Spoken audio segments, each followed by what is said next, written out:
প্রিয় মানুষ আর পরিবার দুটোই যখন একসাথে যন্ত্রণা দেয় তখন আর বেঁচে থাকতে ইচ্ছা করে না।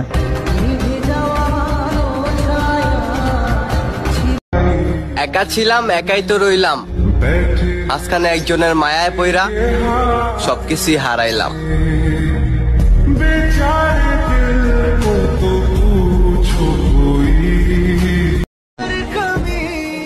আমি আসবো তোমার বিয়েতে। হ্যাঁ, আমিও তো দেখতে চাই কেমন হয় ভাগ্যবান পুরুষ দেখতে। अच्छा फिर क्या हुआ? फिर मैंने उसे भी जाने दिया जिसके जाने से मेरी जान जाती थी। कितना बेचैन हो के तुमसे मिला। একা বাঁচতে শিখো, মানুষ সান্ত্বনা দিবে, শান্তি না।